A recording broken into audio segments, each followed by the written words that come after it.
Asalaamu calaykum waraxmatullaahi wabarakaatu. Daawadayaal fiidiyogan waxaynu kaga hadli doonaa stresska ama warwarka wuxuu yahay iyo waxa keena.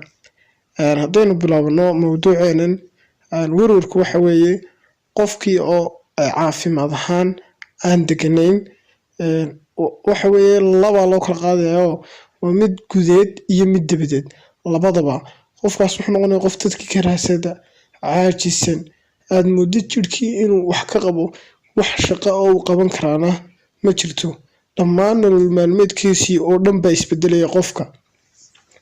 Sidoo kale waxay ku sababaysaa inuu diiqad sameeyo, isku dayo inuu naftiisa waxyeeleeyo.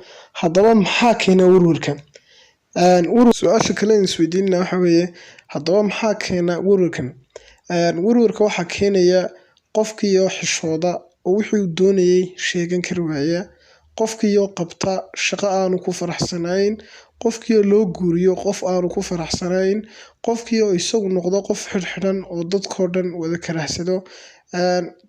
Saaxiibka haddii uu qofku dayo saaxiib quman ma helayo. Qof kastaaba waxbuu ka qaldayay, meel baan u wanaagsanayn. Marka haddii uu qofku iska odoomiyo, taasina wuu keenaysaa.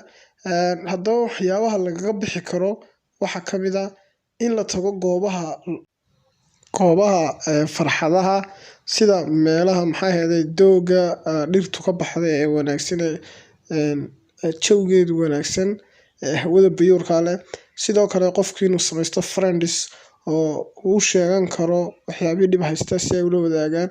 Sidoo kale qofku inuu daydaydo shaqo uu ku faraxsan yahay, ha kaba lacag yaraato tiisi hore. Sidoo kale waa inuu qofku isku dayaa inuu had iyo goor cibaadadiisa wanaajiyo. Sidoo kale qofku waa inuu iska joojiyaa badwadaha. Badwadahan waxay keenaan in qofkii ay marka hore farxad geliyaan, marka dambe ay ka baxdana ay warwar badan ku furaan. Warwarkaasuna wuxuu noqdaa mid chronic oo asagu hore soconaya oo noloshiisa dhan saameynaya.